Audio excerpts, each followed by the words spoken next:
Selamat siang pemirsa. Saudara, krisis beras di Malaysia kian menjadi-jadi. Harga beras melonjak tajam, rakyat menjerit kecewa terhadap pemerintah Malaysia menggema di mana-mana akibat kelangkaan beras. Parlemen DPR Malaysia menuding kelangkaan beras salah satunya akibat ulah kartel mafia beras di negaranya sendiri yang menimbun beras dan menjual dengan harga mahal di saat pasokan beras Malaysia mulai melemah. Namun sebab kelangkaan beras di negara Malaysia itu justru yang disalahkan adalah Presiden RI Prabowo Subianto yang mengambil kebijakan tegas menghentikan ekspor impor beras ke Malaysia demi menjamin ketahanan pangan dalam negeri dan program menuju swasembada pangan nasional. Ekonomi Malaysia kini terpuruk dan stabilitas pangan mereka kacau.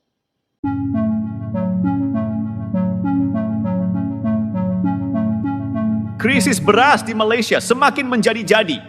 Harga beras melonjak, rakyat menjerit, dan di media sosial kemarahan semakin membara.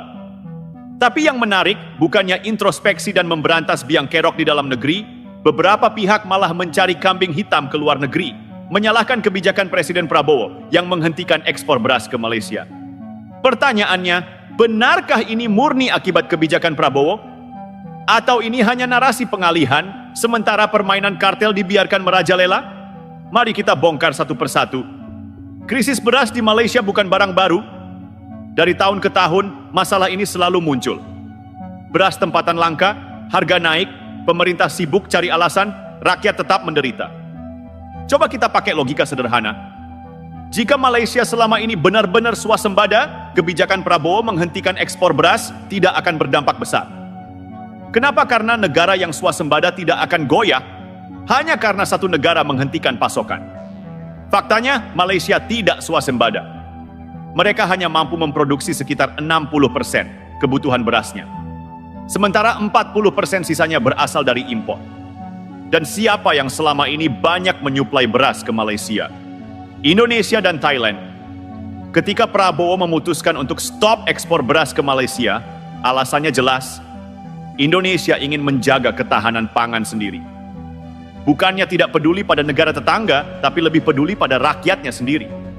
Apalagi selama ini Indonesia sering diejek sebagai negara kuli, ekspor murah ke Malaysia, dan sebagainya.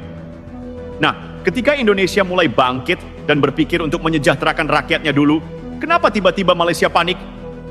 Mari kita buka kartu soal mafia beras di Malaysia. Di negeri jiran ada kartel yang mengendalikan distribusi beras tempatan.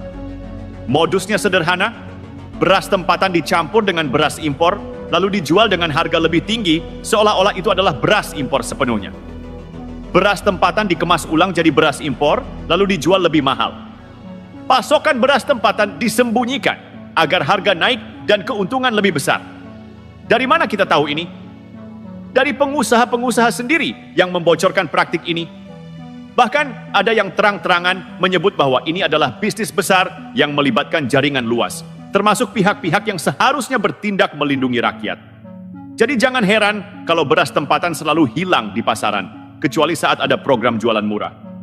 Ini pola klasik dalam politik pangan. Ketika harga naik, rakyat panik, lalu pemerintah datang dengan solusi sementara agar terlihat sebagai penyelamat. Padahal setelah program selesai, masalah tetap ada.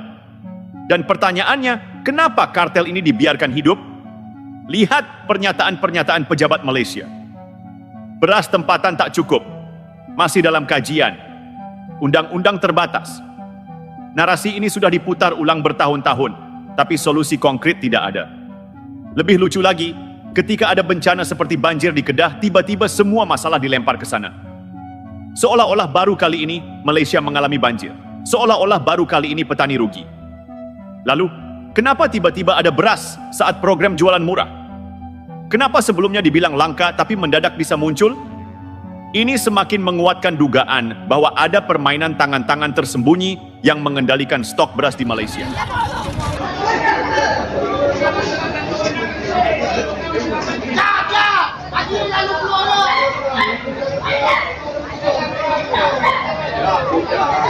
Hari ini, satu perkara yang pelik berlaku. Beras tempatan hilang dari pasaran. Sedangkan negara mengeluarkan sebanyak 62% makanan ruji ini, tidak sampai 30% diimport. Pastinya, ia melibatkan kartel yang mengawal pasaran beras tempatan. Saya dipahamkan banyak beras-beras tempatan hanya ditukar kampitnya kepada beras import. Mereka membuat keuntungan yang tinggi seperti ini. Yang kedua, beras tempatan dicampur dengan beras import dan dijual sebagai beras import. Jadi kartel seperti ini mesti dihapuskan dengan segera.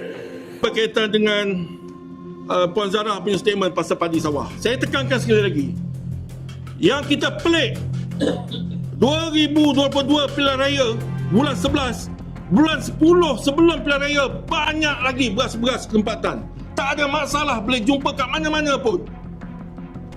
Menang saja 2022 punya pilihan raya, hilang je. Hilang beras ni. Sekejap ada, sekejap tak ada ni. Maknanya apa ni? Dendam.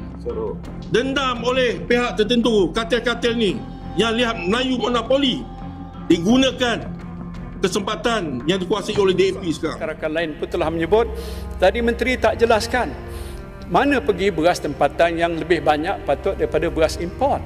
Sekarang ni di pasaran lebih banyak beras import.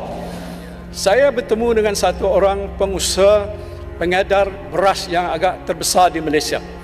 Yang saya terkejut ialah bila beliau menceritakan bahawa Tan Sri yang berlaku ialah dalam industri beras sekarang ini ialah percampuran antara beras tempatan dengan beras import. Orang tengok VTT ni nanti, ucapan daripada Mak Sabu jelas menunjukkan yang sebenarnya kerajaan tahu.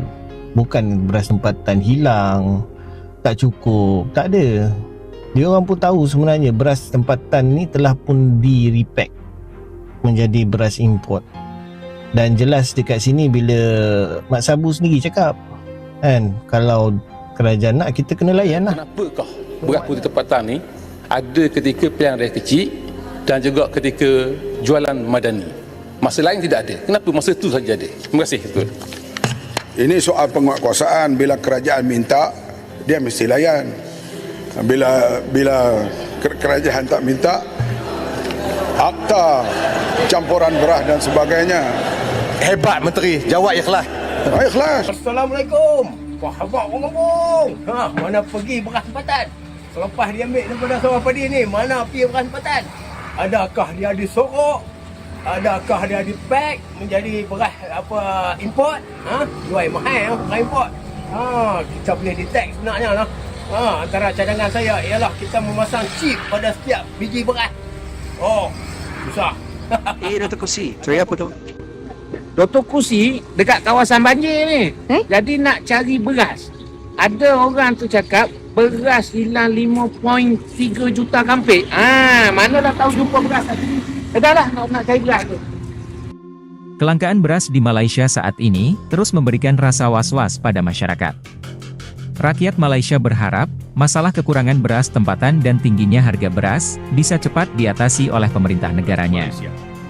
Maka, mari kita ajukan pertanyaan tajam. Apakah pemerintah lebih peduli pada kepentingan kartel atau rakyatnya sendiri? Jangan salah paham, kebijakan Prabowo menghentikan ekspor beras ke Malaysia bukanlah penyebab utama krisis ini. Sebaliknya, kebijakan ini hanya membuka borok sistem pangan Malaysia yang selama ini ditutup-tutupi. Karena selama ini, Malaysia terlalu nyaman dengan impor. Selama masih ada pasokan dari Indonesia dan Thailand, mereka tak pernah benar-benar serius memperbaiki produksi dalam negeri.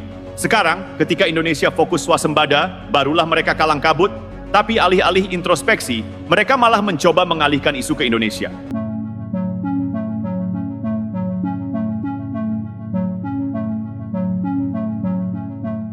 Hari ini Indonesia, dia telah berjaya mengeluarkan hasil pertanian.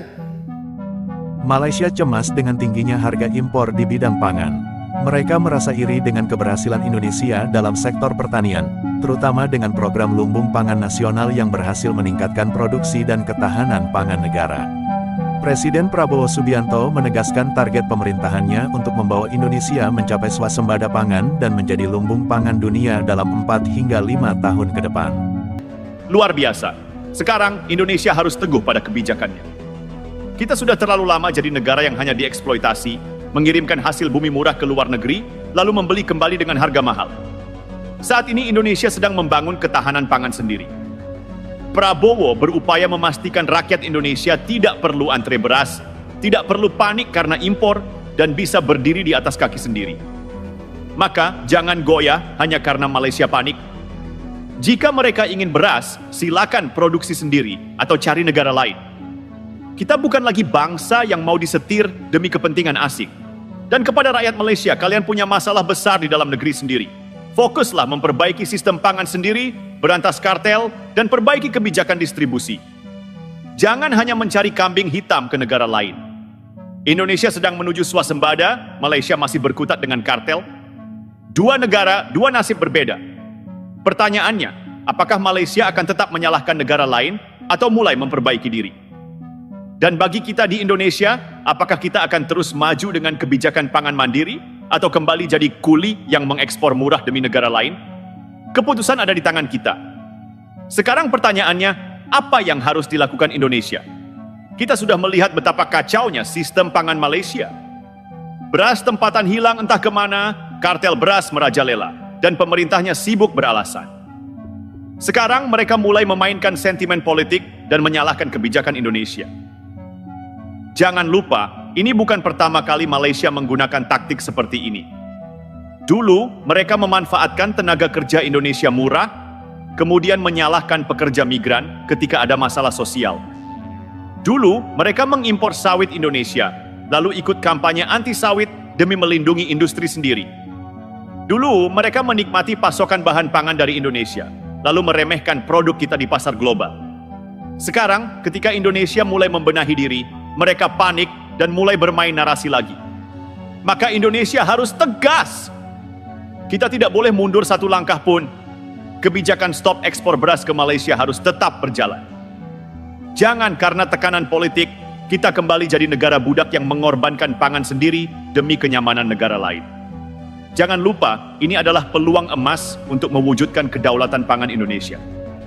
Jika kita bisa mempertahankan kebijakan ini, maka dalam beberapa tahun ke depan, petani Indonesia lebih sejahtera karena hasil panennya diprioritaskan untuk rakyat sendiri. Harga beras lebih stabil karena tidak ada lagi permainan spekulan asing. Indonesia bisa menjadi negara swasembada yang berdaulat di sektor pangan. Jangan biarkan kepentingan asing menggagalkan misi besar ini. Malaysia harus mulai menerima kenyataan bahwa sistem pangan mereka bobrok karena salah urus sendiri, bukan karena Prabowo atau Indonesia. Jika mereka benar-benar peduli pada rakyatnya, mereka harus segera bertindak untuk membersihkan kartel beras yang selama ini mengambil untung besar. Solusi bagi Malaysia bukanlah menyalahkan Indonesia, tapi memperkuat produksi beras sendiri. Berantas kartel yang menyembunyikan beras tempatan. Dorong petani untuk meningkatkan produksi. Kurangi ketergantungan pada impor dengan investasi serius di sektor pertanian. Tapi akankah mereka benar-benar melakukan ini? Atau hanya akan terus menyalahkan Indonesia sambil mempertahankan kepentingan segelintir elit? Jangan sampai opini kita digiring oleh propaganda luar. Jangan sampai kita termakan narasi bahwa Indonesia jahat karena berhenti mengekspor beras ke Malaysia. Faktanya, ini adalah langkah besar menuju kemandirian nasional. Selama puluhan tahun, kita telah dijadikan negara penyedia bahan mentah murah. Kita menanam, mereka menikmati hasilnya. Kita kerja keras, mereka yang untung besar. Sekarang saat kita mulai bangkit, mereka panik dan mulai menyalahkan kita. Ini artinya kita sedang berada di jalur yang benar. Maka rakyat Indonesia harus mendukung penuh kebijakan pangan nasional. Jangan mau diprovokasi, jangan mau dijadikan alat oleh mereka yang ingin kita tetap jadi bangsa kuli. Bantu petani kita konsumsi produk lokal dan dukung kebijakan pemerintah yang memperjuangkan kepentingan bangsa sendiri. Indonesia sedang menuju kebangkitan, Malaysia sedang panik karena ketergantungan mereka mulai terasa. Prabowo harus tegas, Malaysia harus berbenah. Rakyat Indonesia harus sadar bahwa kita sedang mengubah nasib sendiri. Dan yang paling penting, jangan biarkan mereka menipu kita lagi. Indonesia sudah cukup lama menjadi pemberi bagi negara lain. Sekarang saatnya kita berdiri tegak, menjaga pangan sendiri, dan memastikan bahwa tidak ada satu negara pun yang bisa lagi mempermainkan kita. Indonesia maju, tegas, dan berdaulat. Malaysia harus berhenti bergantung pada kita, Kita semua tahu bagaimana Malaysia selama ini memperlakukan Indonesia. Mulai dari merendahkan pekerja migran kita, mengklaim budaya kita, hingga menertawakan Indonesia saat sedang kesulitan. Dulu mereka bilang, kenapa orang Indonesia mau kerja di Malaysia? Karena di Indonesia tak ada kerja. Indonesia ini ibarat negara pembantu. Ekonomi Malaysia lebih maju, Indonesia cuma jadi buruh. Mereka lupa, roda selalu berputar. Melayu Cameron Highlands, Datuk Said Abdul Rahman Said Abdul Rashid, kekurangan pekerja asing di Tanah Tinggi itu kini menjadi isu yang kritikal. Datuk Hermono mengakui Malaysia tidak lagi menjadi pilihan utama tenaga kerja Indonesia. Anda percaya tak, tanpa orang asing, ekonomi Malaysia akan merosot? Saya rasa tak boleh. Jadi suka tak suka, kita masih lagi mesti bergantung kepada pekerja migran. Dulu di sini tu banyak banget orang Indonesia yang duduk-duduk ya. Sekarang jarang kalian nak jumpa orang Indonesia di KLCC ini.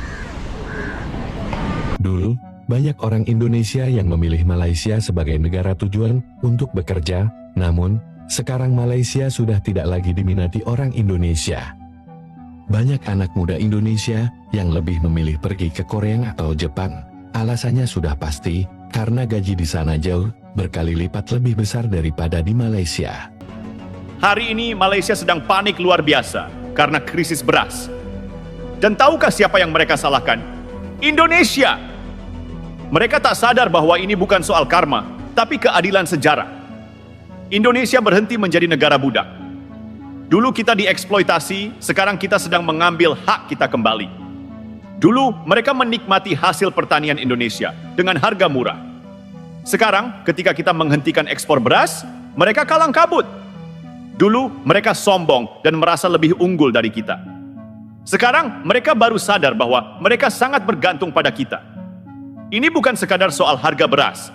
Ini adalah bukti bahwa Indonesia sudah tidak bisa diremehkan lagi. Fakta tak bisa dibantah. Malaysia tidak punya ketahanan pangan yang cukup. 62% beras mereka harus dihasilkan sendiri, tapi beras tempatan tiba-tiba hilang. Kartel beras merajalela, memainkan harga dan mempermainkan rakyat. Beras impor menjadi satu-satunya solusi, tapi harganya semakin mencekik. Dan yang lebih lucu, ketika krisis melanda, mereka tidak menyalahkan kartel, tidak menyalahkan pemerintah mereka sendiri, tapi malah menyalahkan Indonesia. Padahal yang terjadi sangat jelas, Malaysia selama ini terlalu nyaman mengandalkan Indonesia. Sekarang, ketika Indonesia mulai mandiri, mereka mulai kebingungan. Malaysia boleh meratap, boleh marah, boleh menyalahkan siapapun, tapi Indonesia harus tetap tegak. Prabowo sudah mengambil langkah yang benar. Indonesia harus berhenti menjadi negara penyedia bahan pangan murah bagi negara lain. Jika Malaysia mengeluh, itu urusan mereka. Bukan tugas kita untuk menyelamatkan mereka dari kesalahan mereka sendiri. Mereka harus belajar bertanggung jawab atas kebijakan pangan mereka sendiri. Kalau mereka selama ini sombong dan meremehkan kita, biarkan mereka merasakan akibatnya. Dulu kita dianggap negara kelas 2, sekarang kita mulai berdiri sejajar. Kita tidak lagi menjadi pemasok murah bagi negara lain. Kita sedang membangun ketahanan pangan sendiri. Kita harus bangga karena akhirnya Indonesia bisa berkata, kami bukan lagi kuli bagi Malaysia. Kami bukan lagi negara yang bisa dieksploitasi. Sekarang, kalian yang harus belajar hidup tanpa mengandalkan kami. Krisis beras ini bukan kebetulan. Ini adalah dampak dari kesombongan Malaysia selama ini. Dulu kita boleh mengeluarkan hampir 1,100 metrik tan sayur-sayuran sehari dari Cameron Highlands. Bagi sayur-sayuran lah. Jadi sekarang ni kita keluar 400 hingga 600 metrik tan sehari sahaja. Kenapa? Petani-petani tak cukup pekerja asing untuk mengendalikan kebun dia. Dia kalau tak ada pekerja migran, pekerja tempatan tak akan buat. Kita buatlah kempen kerja kilang lah, kempen kerja pasar lah, dan kita bagi insentif yang sedikit tinggi. Tak akan ada. Dan kalau kita rujuk kepada contoh 200-300 ribu rakyat Malaysia, khususnya di Johor, yang sanggup bangun pukul 3-4 pagi untuk pergi ke Singapura dan bekerja dalam fungsi-fungsi yang sama seperti pekerja migran di Malaysia di Singapura, kita kena ambil kira bahawa kenaikan gaji itu tidak mampu dikejar. oleh Malaysia. Mudahlah untuk mereka di media sosial kata, oh kalau bayar saya 3-4 ribu ringgit, saya pun sanggup untuk kutip sampah, saya sanggup untuk kerja di ladang. Tapi mana mungkin kita nak melihat capital structure, tapi overnight nak samakan gaji kita dengan Singapura, dengan purchasing power di Singapura dan sebagainya. Saya rasa tak boleh. Jadi suka tak suka, kita masih lagi mesti bergantung kepada pekerja migran, terutamanya untuk sektor-sektor tertentu. Dalam hal ini kita tak boleh tolak bahawa untuk jangka masa yang sederhana dan panjang akan ada pekerja migran yang perlu dimasuki ataupun dibawa ke Malaysia. Bahawa layanan yang diberi kepada pekerja migran ini boleh dan mesti ditingkatkan. Mereka tak boleh dilayan seperti buruh paksa, dan masih lagi ada banyak majikan yang perlu ditegur dan langkah perlu diambil, penguatkuasaan perlu dilaksanakan supaya hak mereka dan kebajikan mereka dijaga dengan baik. Saya sendiri melihat waktu saya jaga Kementerian Kesihatan Malaysia dahulu bahawa perumahan yang disediakan oleh pekerja-pekerja migran ini sangat-sangat daif. Ambil pendirian yang lebih kemanusiaan tentang orang yang betul datang daripada negara lain, tapi bukan keputusan dia untuk lahir kat negara mana. Dan kadang-kadang benda asas ni kita lupa sebagai manusia, bahawa kita bersyukur alhamdulillah dapat lahir dalam Malaysia, negara yang aman, negara yang memberikan kita peluang ekonomi. Bukan salah sesiapa yang terpaksa ataupun dah ditetapkan oleh Allah SWT dilahirkan di negara yang mungkin ada konflik, yang mungkin ada kesusahan, yang mungkin peluang rezekinya tidak secantik kita. Bukan kita berusaha untuk dapat ni, it's luck of the draw, right? It's fate. Jadi kadang-kadang saya rasa sedih, kalau boleh saya cakap, dan memang saya akan disedih dalam hal ni, bila tengok kadang-kadang orang Melayu Islam yang cara dia cakap tentang orang migran ni, termasuk orang migran Islam. Malaysia bukan lagi pilihan pekerja Indonesia. Inilah yang berlaku sekarang. 3 tahun kebelakangan ni pun kita dah nampak sebenarnya yang negara kita ini hanya menerima pekerja daripada Bangladesh, Pakistan. Kan? Indonesia jarang lah. Kan? Sebenarnya sebelum COVID itu kita ada 1.1 juta tenaga kerja Indonesia. Yang dianggarkan parti pula, maksudnya tanpa izin daripada Indonesia lebih kurang 1.5 juta sebelum COVID. Selepas COVID kita kehilangan separuh, kedua-dua tu. Yang izin pun kita kehilangan separuh, 500 ribu lebih. Yang tanpa izin pun kita hilang separuh. Memang kita nampak benda tu, oh baguslah kan, kurang tenaga kerja asing. Tapi kita tak tahu negara kita ni tetap memerlukan tenaga kerja asing. Faham tak? Negara kita ni tetap memerlukan 2.5 juta tenaga kerja asing tu. So bila pekerja Indonesia ni kita dah tak terima, mereka dah tak minat lagi masuk negara kita, kita terima daripada negara mana? 2.5 tu tetap kita kena isi. Faham tak maksud aku? 2.5 juta tenaga kerja asing dalam negara Malaysia ni yang diperlukan tetap perlu diisi. Majikan tetap perlukan, tetap akan panggil masuk. So kita akan terima pekerja asing daripada Bangladesh, bukan lagi negara Indonesia. So kat situ lah masalah dia. Kita akan jadi Meladesh. Assalamualaikum dan selamat sejahtera sahabat-sahabat TikTok. Sejarah kemasukan pekerja asing dekat negara kita ni ramai bermula pada tahun 1980-an. Tapi masa tu kita ambil ramai pekerja asing warga Indonesia. Masa kita ambil warga asing Indonesia, tak adalah seteruk ni kes-kes jenayah berlaku. Masa tu saya rasa hidup orang tempatan masih aman lagi. Dengan orang Indonesia, dia punya budaya sama dengan kita, bercakap pun senang. Lepas tu ada sifat orang cakap tolong-menolong. Orang Indonesia dulu pun banyak dekat coket tu, tapi tak pernah pun cakap coket tu dia yang punya. Dia masih lagi hormat orang kita berniaga. Tak adalah halau-halau. Tapi sejak kita ambil orang Asia Selatan ni masuk ke negara kita, macam-macam hal berlaku. Diorang nak claim Selayang, diorang punyalah. Diorang nak claim Sungai Buloh, diorang punyalah. Lepas tu diorang tak boleh terima hakikat. Diorang langgar undang-undang, meniaga sesuka hati. Lepas tu apa lagi? Bawa kenderaan sesuka hati, ganggu-ganggu orang tempatan dekat Sungai Buloh dan Selayang sana. Itu yang membuatkan rakyat marah. Kalau diorang baik dan hormat macam orang Indonesia tu dengan rakyat tempatan, mungkin kita diam, mungkin kita tak adalah marah sangat. Tapi kalau kita tengok statistik peningkatan jenayah warga asing kali ni memang tinggi berbanding tahun 1980-an dulu. So sebagai rakyat Malaysia yang dah rasa tak aman dah sekarang ni, fikir-fikirkanlah apa yang perlu kita lakukan untuk kita sama-sama membasmi isu ni. Sekarang mereka baru sadar bahwa mereka tidak sekuat yang mereka kira. Bahwa selama ini mereka bergantung pada Indonesia lebih dari yang mereka akui. Maka Indonesia harus tetap fokus pada diri sendiri. Jangan pedulikan ratapan Malaysia. Jangan tunduk pada tekanan mereka. Saatnya kita menjadi bangsa yang berdaulat sepenuhnya. Indonesia bangkit, Malaysia tergagap-gagap. Ini bukan karma, ini keadilan. Dulu, Malaysia selalu memandang rendah Indonesia. Mereka tertawa saat Indonesia kesulitan. Mereka meledek saat ekonomi kita goyah. Mereka menghina saat pekerja migran kita datang mencari nafkah. Tapi hari ini, keadaan sudah berubah. Indonesia sedang menuju era emas di bawah kepemimpinan Prabowo. Ekonomi kita tumbuh pesat, investasi mengalir deras, dan posisi kita di dunia semakin diperhitungkan. Sementara Malaysia, mereka justru makin mundur, makin panik, makin tak tentu arah. Indonesia sudah siap menjadi kekuatan ekonomi baru di Asia. Malaysia masih berkutat dengan masalah internal dan korupsi. Indonesia membangun infrastruktur besar-besaran, IKN, industri pertahanan dan teknologi. Malaysia sibuk dengan drama politik yang tak berkesudahan. Indonesia sekarang jadi pusat perhatian dunia. Malaysia bahkan tidak masuk hitungan lagi. Kita melesat, mereka tertinggal. Dulu mereka berkata, Indonesia cuma jadi buruh. Malaysia lebih maju, Indonesia cuma tempat cari kerja. Ekonomi Malaysia lebih stabil, Indonesia bakal susah mengejar. Sekarang mereka terkejut saat Indonesia menyalip mereka. Mereka tak menyangka bahwa Indonesia bisa berkembang secepat ini. Mereka tak siap menerima kenyataan bahwa Indonesia sekarang jauh lebih unggul. Malaysia sekarang mengalami krisis beras. Mereka kelimpungan, pasokan menghilang, harga melonjak.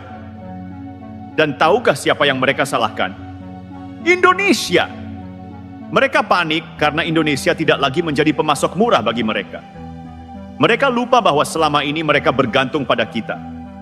Sekarang saat kita mulai fokus membangun ketahanan pangan sendiri, mereka baru sadar betapa lemahnya mereka.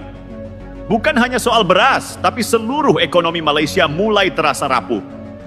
Di bawah Prabowo, Indonesia sedang membuka jalan menuju era emas. IKN, simbol kebangkitan Indonesia. Investasi asing masuk besar-besaran. Industri pertahanan berkembang pesat. Kemandirian pangan mulai terwujud.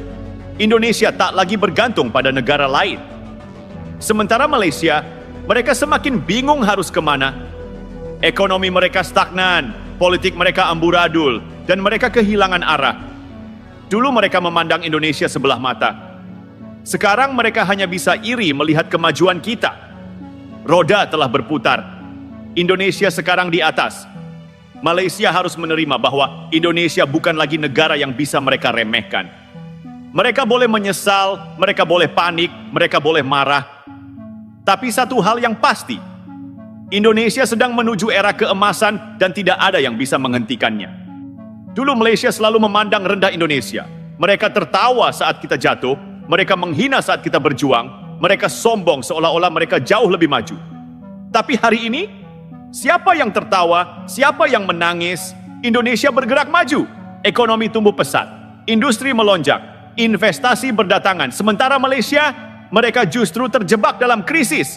Krisis beras, harga melonjak, rakyat panik, ekonomi stagnan, investasi kabur, lapangan kerja seret, politik tak stabil, drama berkepanjangan, kepemimpinan lemah. Dulu mereka menyebut Indonesia kuli Singapura. Sekarang merekalah yang mulai merasakan jadi kuli di negerinya sendiri. Indonesia sudah berdaulat di sektor pangan Indonesia, mengembangkan industri pertahanan mandiri. Ekonomi Indonesia lebih stabil dan terus tumbuh. Investasi asing terus masuk ke Indonesia, infrastruktur Indonesia lebih maju dan masif.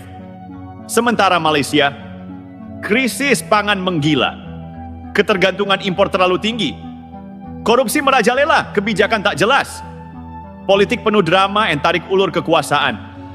Dulu mereka bilang Indonesia tak bisa mandiri, ekonomi Indonesia lemah, Malaysia lebih maju. Sekarang mereka kaget. Mereka melihat Indonesia bangkit. Mereka tidak percaya Indonesia bisa melesat secepat ini. IKN dibangun, Malaysia cuma bisa menonton. Indonesia hentikan impor, Malaysia langsung panik. Indonesia kuasai industri strategis, Malaysia kebingungan. Sekarang mereka sadar bahwa Indonesia bukan lagi bangsa yang bisa mereka remehkan. Dan yang lebih menyakitkan bagi mereka, Indonesia sekarang justru mulai meninggalkan Malaysia jauh di belakang. Di bawah Prabowo, Indonesia bukan lagi negara yang hanya mengikuti perintah asing. Kita berdiri tegak, kita berdaulat, kita tak bisa ditekan. Indonesia kuat tanpa impor beras Malaysia. Indonesia membangun industri pertahanan sendiri. Indonesia jadi pusat investasi baru di Asia. Indonesia punya pemimpin yang tegas dan visioner. Sementara itu Malaysia, mereka sibuk cari kambing hitam atas kegagalan mereka sendiri. Mereka menyalahkan Indonesia karena tak lagi memasok beras murah. Mereka mengeluh karena ekonomi mereka semakin merosot. Mereka panik karena rakyatnya mulai marah. Indonesia tak butuh Malaysia, Malaysia yang butuh Indonesia. Indonesia mandiri, Malaysia masih tergantung. Indonesia melaju, Malaysia tertinggal. Dulu mereka pikir Indonesia akan selamanya jadi adik kecil mereka. Sekarang mereka sadar Indonesia lah yang justru akan jadi raksasa Asia. Eri emas Indonesia sudah dimulai. Jangan biarkan siapapun menghentikan laju kita. Maju terus Indonesia, kita sudah di jalur yang benar.